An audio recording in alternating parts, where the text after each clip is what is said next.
Good morning, definitely good morning this morning.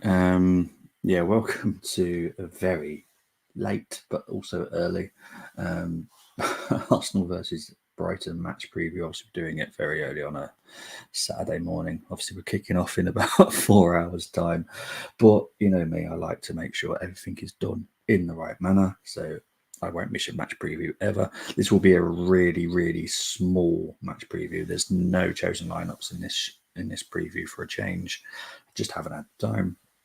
I've hardly slept as well. Obviously, the transfer deadline. So, yeah, you will see me later. I look as rough as I feel at the moment. So, yeah, bear that in mind. Obviously, I need to do some housekeeping as well. There's going to be 3 different bits of housekeeping. So, bear with me. Obviously, I've not been able to do Arsenal news because just life is just impossible to do Arsenal news when I wish to do it. So let's get through the first part. We want to chase the night, want to dance to the light, pull the stars from the sky, just 2 hearts running wild. So obviously, we announced earlier this week that we signed Mikel Merino. The bad news now is he's out for 6 to 8 weeks with an injury. But look, we've got the man that Mikel wanted in midfield. I can't say I'm overly keen on it, but it is what it is. For people that are watching on YouTube will know that there's a Monday show set up, and that is a no holes barred summer transfers review and rating, basically. And it's going to be a full breakdown on who we could have signed, who we decided not to go ahead with, and the players that we were offered and we turned down. So, yeah, there's going to be a lot of names being thrown at you on Monday. Ones that I feel we should have gone for, ones that I feel that I'm glad we didn't go for. But yeah, it's going to be a very full and frank, honest review of the window. I won't give you my ratings at the moment. I kind of need to calm down at the moment because I think my honest rating right now is due to lack of sleep, and yeah, so I need to think about it and actually get some sleep, and then I'll come back on Monday and give a proper review where I might be a little bit kinder than I would be right now. But it is what it is. We've got the players in, and we'll move on to the next new one. We want to chase the night, want to dance to the light, pull the stars from the sky, just 2 hearts running wild. So obviously Neto has come in to be our reserve goalkeeper. I don't want to say number 2, to be fair. I think he's literally there for if we have any problems with Raya. Nothing more than that. Obviously, we were trying to get Joan Garcia, but we were not going to pay the release clause, which was way over his value.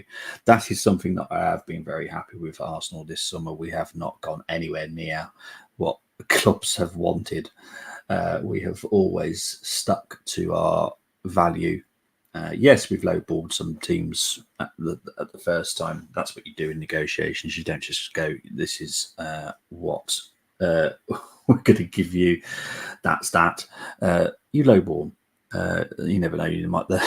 It's definitely happened this window where someone's lowballed you. The team's actually gone, yeah, and you know the team actually buying the player have gone, oh, cool. Then obviously kept it themselves that they would have paid more. But this window has been the weirdest one. There was so much promise at the beginning. All teams were prepared for mad business. It was meant to be like the biggest transfer window ever in terms of finances, but unfortunately there was a promise that was not kept to, which just basically had a massive domino effect on every single team. So yeah, not as many transfers were done as people would have liked. It is what it is. We move on. I think from now on, that when we hear this information in future windows, we won't be paying attention to it. And that's not just us, that's every single club, league. Yeah, we won't be listening to it in future, I think, because a lot of the teams were prepared for extra finances coming in. It never came that way. So that's that. But Neto has arrived on loan. It's weird because we've actually signed 2 on loan players. So they're not actually, next summer, we will then have to replace those players again. So next window, if anything, like this next summer window, looks like it's going to be a mad one, which is a positive for some people. Some people just don't understand that transfer windows are not scripted. Not everything goes according to how everyone wants it to. So yeah, it's a weird one, but it is what it is. And the final one. We want to chase the night, want to dance to the light, pull stars from the sky, just 2 hearts running wild. Now, I know a lot of people, well, I wouldn't say a lot of people, but I know there's a large amount of people that are not happy with this signing. I'm personally fine with it. It is what it is. I think it's genius, personally, because he actually does cover more than one slot. He covers like 3 positions. If you think about it, Sterling can actually play number 9. So not only have we got someone that can cover Saka, cover the left wing, but also cover number 9. So I'm absolutely fine with it. It's literally just we just didn't go crazy. But like I did say on Monday, I'll do a full breakdown on players that we could have signed, players that I feel we should have gone a little bit harder for. We didn't. But it is what it is. We'll move on. Right, let's get actually on to review now, because that's enough talking about transfer window. I've had enough of that for a while. Let's talk about Brighton game. So obviously we're playing at 12:30 today, which I will be doing a watch along for, by the way. We've played them 14 times since the creation of the Premier League. 3 draws, 6 Arsenal wins, 3 at home, 3 away, 5 Brighton wins, 2 at home, 3 away. So they're not a team that we have the greatest record against. It's definitely like 50-50. So I would say today's a banker, and I definitely not going to say that. This was I hate playing Brighton. But Brighton, for me, and it's weird because we've actually been drawn with the team that I think they're very much like. They remind me very much of Bolton. They're just so annoying to play. But the games too tend to be quite entertaining for the neutral. So yeah, I think today is going to be a really tricky game. I know it's at home, but Marino being out, I think Marino would have played a part today, but obviously he cannot. Obviously Sterling and Neto. Well, Neto can be on the bench. I think he was registered just in time, but obviously Sterling cannot. But he will be available for the certain game that happens after the international break, which will be fun. So yeah, that's our record with Brighton. Recent meetings being 3-0 at the MX last season, being 2-0 at home.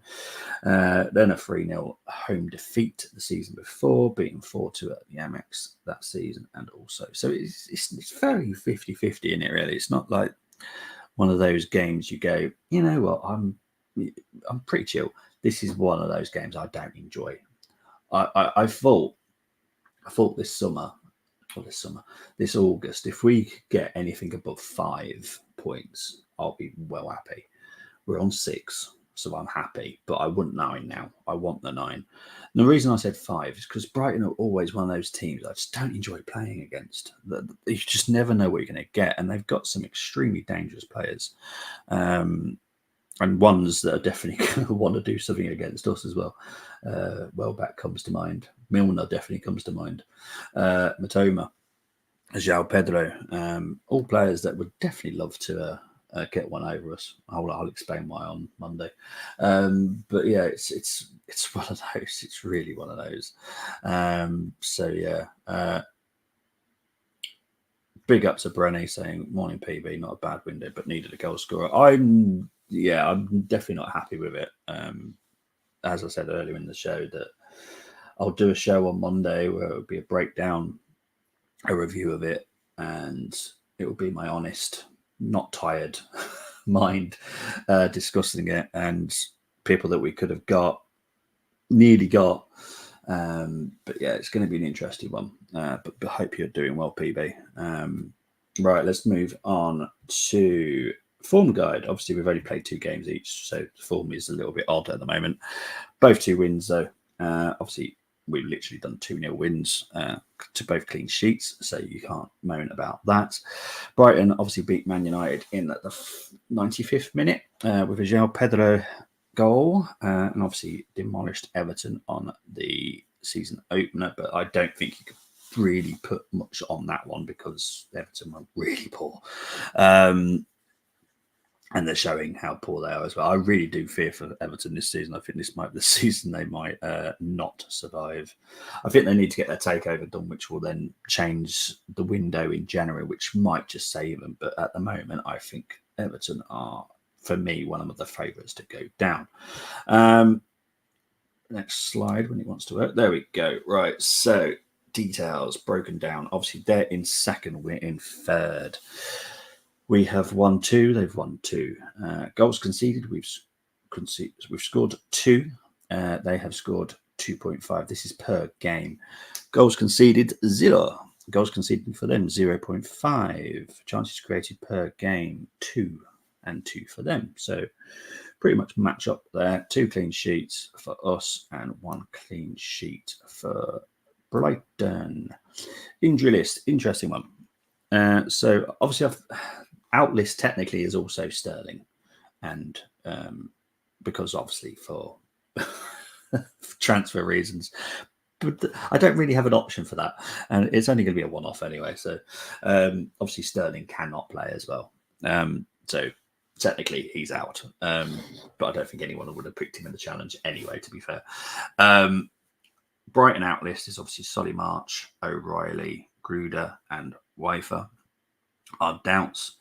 So Matt O'Reilly, for me, one of those players that have gone severely under the radar by the big boys. I do think he's quality. I do think he's someone that I think even the big boys should have gone for, because he was, yes, a lot of people don't like the Scottish League, don't rate it and all that kind of stuff, but he was always above a standard that you just go, wow, that guy is special. I do really think that he is quality. I'll big up to Brent.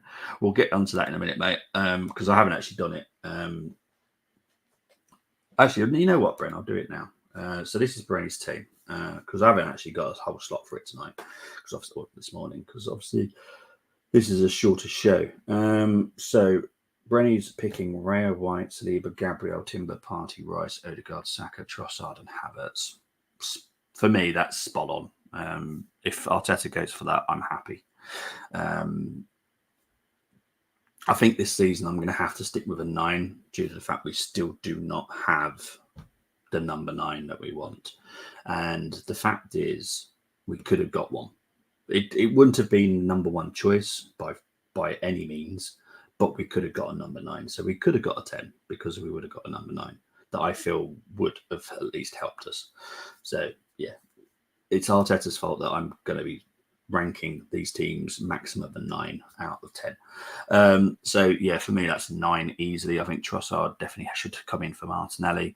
I honestly do think Sterling is obviously going to add some severe competition. And I think, in my opinion, will actually help Martinelli, because I do think that he will have a chat with him and like help him out and guide him a bit, because I do think Sterling will become a coach at some point in his career, because you know he's a nice lad. I know a lot of people dislike him for whatever reasons. My partner's definitely one. She's not looking forward to watching him in an Arsenal shirt. But yeah, it's I think Sterling's going to be really, really interesting signing. I really do think he's going to help us out quite a lot, more than people think. And I think people have forgotten that Jorginho and Havertz has all worked, because it's this Chelsea thing again. It's like, forget about it, because it there's been recent hits than there has been recent misses. So for me, I'm looking forward to it. He had something, and to be fair, if you look at his pre-season with Chelsea, it was immaculate. It was so good. And for whatever's happening at Chelsea, that's their problem. But I think we've got a brilliant deal. We've actually weirdly we've made a profit this summer, which is unheard of. So yeah, fantastic. But yeah, easily Brent 9. Thank you for that, mate. So let's get on to their team. Let's talk about them a little bit now, if I could find it. Oh, you know what? I've not even uploaded it. Let's have a look. See how. Hopefully, this doesn't take long to upload. But basically, what I do is I talk about their 5 as well. Their 5 to watch. So yeah, it's going to be an interesting one. I need to. Typical. You could tell I'm so not ready for this today, but Brighton are Brighton, and they've got a great manager. And I think I might start having to put their managers in at some point. They're 5 to watch because this young American is incredible. Really, really, really, really incredible. Very talented indeed. But yeah, we're going to get onto my 5 to watch very shortly. Yes, you can put your predictions in, Dylan, and I'll come back to them at the end. I always do it at the end of the show. So big up to Dylan FTBL watching over on X. There is 130 people currently watching, so thank you ever so much. But yes, get your predictions in. I'll come back to them at the end of the show. Let's get on to their 5 to watch.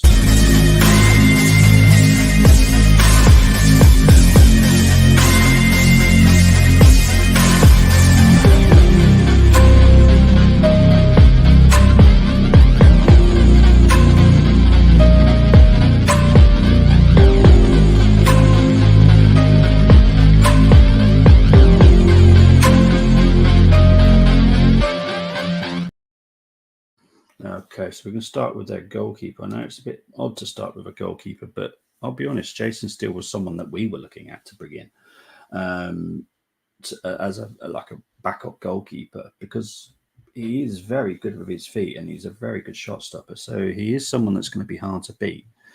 And I find it incredible that Brighton haven't needed to go out to get a new goalkeeper because they've got Jason Steele. Now, Jason Steele is, I think, 30-something, 34, something like that. He's he's obviously never going to be picked by England now. But honestly, people do turn their noses up at goalkeepers like this. But I think he's great, and I do think he's going to be a problem, and I think he's going to be hard to beat today. Joel Veltman normally plays their right-back role. Again, experience, which is why I like him. Again, he's experienced right back. He's very hard to beat. He will be probably up against Trossard, which will be the most entertaining battle on the pitch today. Obviously, Trossard playing against his former team. Definitely want to get a couple of goals against them, that's for certain. But yeah, it's going to be an interesting battle there. So I've put Veltman in there. Then move on to the next 2. James Milner, just because it's James Milner. This guy, I swear, he's some kind of robot. But no, he's 38 now, and yeah, it's James Milner. Even still now, he's top quality. Yes, he doesn't have the full energy now. It doesn't last the 90 as like he used to, but he's going to be a pain in the butt against us. João Pedro. Now, João Pedro is someone that we were heavily linked with, and I will be honest, we were very, very keen on as well, but just didn't want to pay the price that Brighton would want for João. But he is a very clever young man, so he can do multiple roles. He can play on the left, play on the right, play just behind the main striker, and can be the actual main striker as well. So he covers like 4 different roles. This is why I think this guy would have been great for us, because he not only would we be getting someone that's young that we can still work with and still, improve. He would cover literally all the roles that we kind of needed in one, and would have just added that depth.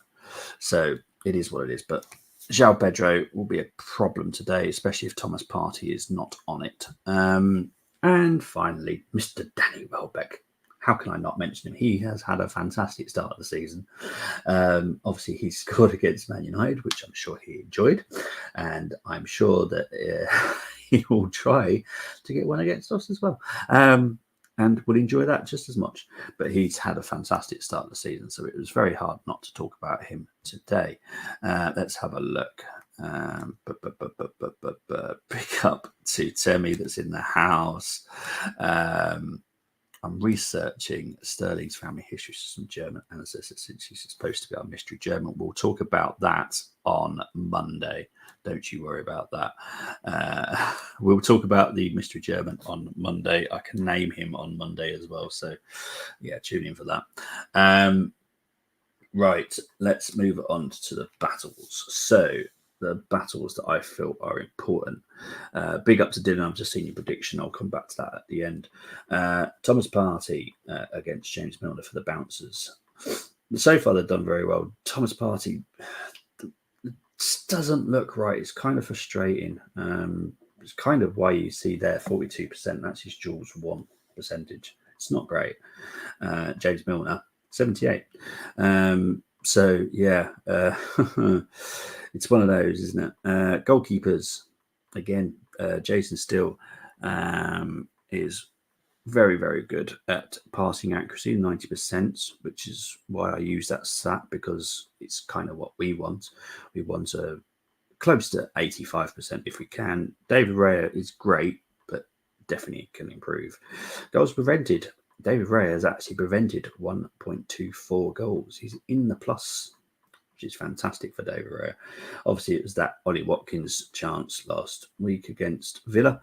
But so far, not conceded. So can't knock him. And to be fair, he was our best player last weekend, in my opinion, against Villa. Strikers. We'll start with Danny, because obviously he's on 40% goal conversion. It will drop, I'm sure. If it stays at 40%, my God, he's got golden boot all over him. But yeah, he's had a great start of the season. I hope it doesn't continue. It can continue after this game. I don't mind what it does for the rest of the season. Kai doing extremely well so far as well. But I still feel we needed a number 9, but hey ho, it is what it is. The Magic Makers, Odegaard and Matoma for Brighton. No assist for Odegaard as of yet, but his assist XA is 0.66. Matoma's is 0.61. So, Odegaard is getting there. It will happen, I'm sure. But yeah, big up to Andre Cossack watching from Abuja in Nigeria. Big up to you. Thank you for tuning in. Please do hit a like and subscribe on the YouTube channel, The Armory TV and Full Time Sports Network if you can. Really would appreciate it. But thank you ever so much for all tuning in. Right, so that's that. After the challenge, I will definitely come back to you, but I'm just going to do the challenge now, and then we'll come into our predictions shortly.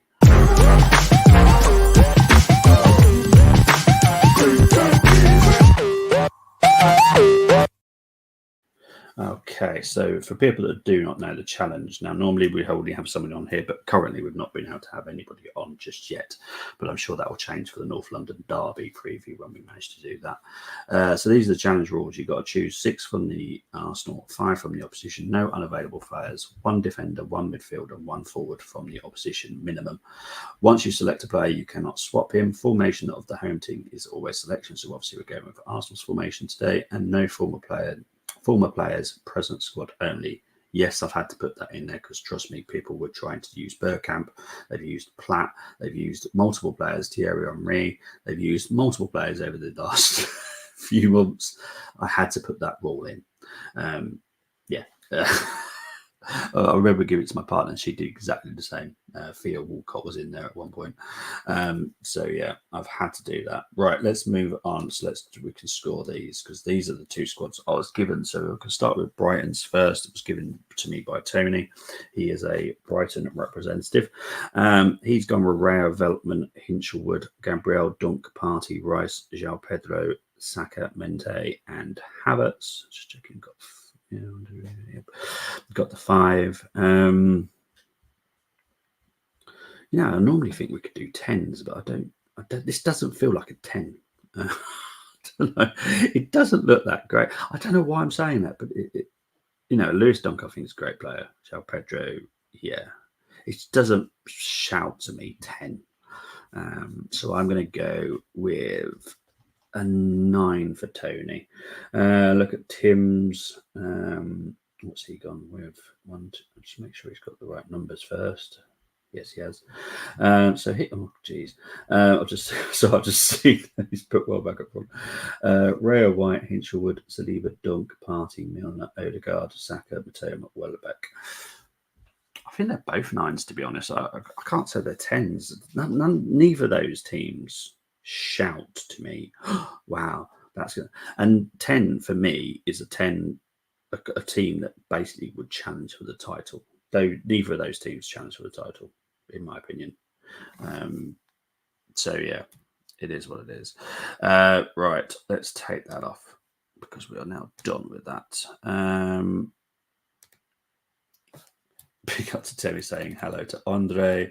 Fine winning, wishing a fun weekend to you, Bobby. Hoping for a good result. Big up to Satvic. Hope you're doing very well. Hope you're having a great hope you're having a good start to your weekend, mate. And I hope you enjoy the game. I know you'll be able to watch it in a normal time of the day as well, which is always good for you.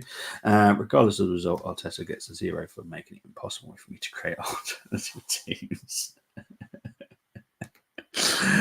Right, let's talk about predictions. So, guys, get your predictions in. I'm going to go with a. I'm going to go with a 2-1 win to Arsenal. I don't think it's going to be that easy. Let's see what Dylan says here.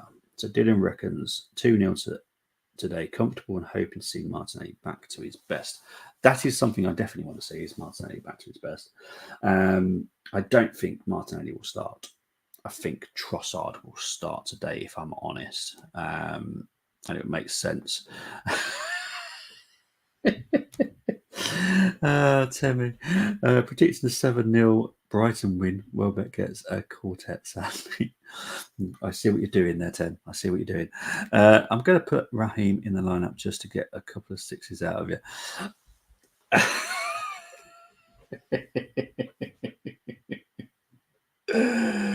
Oh, God. Yeah, I see what you're saying here. Look, Raheem now has an Arsenal shirt on. I support him. Is he one of my favourite players? No. Does it make sense, the signing? Not really. But when you think about it logically, and you have to think of how the window ended up, it made sense in the end. It's a loan, so he's not a permanent signing, so that's good. We can then move on to our actual targets. Who knows? We might get one in January. If not, we'll be better prepared for next summer. So yeah, I think it'll be interesting. If Sterling does well, then hopefully everyone backs him. I just don't want the same situation where it was with Havertz, where it was always down on him. Me, Satvic, I always support anyone that wears the Arsenal shirt, apart from if you're just taking a living out of our club and actually not doing anything, i.e. Cedric. But yeah, as long as you are contributing to our club, then I'm all for you. But anyone that takes money out of our club and doesn't put anything into it, sod off. That's how I look at it. But yeah, I'm sure Raheem has come, and I'm sure because obviously his relationship with Mikel will be a bonus. So yeah, I'm looking forward to it. Yeah, Trossard deserves to start now. I'm thinking about it. Yeah, no, don't worry about it. I just think Trossard will start today. Martinelli, I hope, will come off the bench and have a good appearance from him from the bench. That's what I'm hoping today. Satvik said Mark Goldbridge put it perfectly. It's better than nothing, I guess. It is better than nothing. That's the thing. It's better than nothing. Could we get our number one target? No, we couldn't. Do I know the number one target? Yes, we all do. It was Nico Williams. We couldn't get him at the end. So we have to go with what's available. And I've said to you, I said it to you in that group WhatsApp, didn't I, Satvik? 2 Chelsea players were targets of Arsenal's. We've now got 1. So it is what it is. Big up to CT. Hope you're doing well, Chris. I think we give Sterling till Christmas, then decide. Yeah, well, I hope we do. As Arsenal fans, I hope we are a lot more patient than we were with Kai. I felt that Kai got a lot of hate at the beginning, and look at him now. And the thing is, I don't really get it, because once they join our club, you should support them. They're wearing the shirt that you support. There is definitely players that I wouldn't want us to ever sign, but if they were to put the Arsenal shirt on, I would happily support them, apart from one human being that plays, well, I wouldn't say he's human, one person that plays at Marseille. That is the only person I would really, really, really struggle with. But yeah, Safi saying big ups to CT. Brighton recruitment this time was interesting for sure. Yeah, they've had a great window. Got one of our targets, funny enough. So yeah, I'll talk about that on Monday. But yeah, it is what it is. Dylan saying it's going to be key that João Pedro doesn't get too much space. He's a baller and can create a hell of a lot of chances, 100%. For me, he's the biggest threat today. Biggest threat. And I just hope that Thomas Partey is well up for it today, because he needs to be very sharp. But that's me done for today. Thank you very much. Just try to wrap it up as quick as I possibly could. I will be back in 4 hours to do the watch along. I will do the match reaction straight after, well, near enough straight after. And then on Monday, I will do the transfer window review and breakdown as well. So guys, really appreciate it.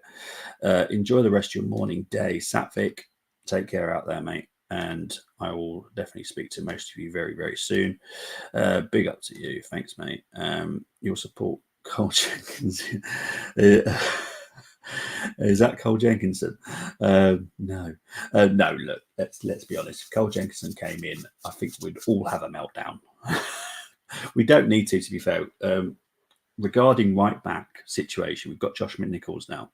And I think you'll see a lot of that this season. You'll see a lot more youth being involved, which I'm well up for. So I think you'll see more of Josh Nichols than anyone else. Big up, mate. Hopefully you can, mate. But yeah, guys, take it easy. I will definitely speak to you very, very soon. Take care. Bye-bye.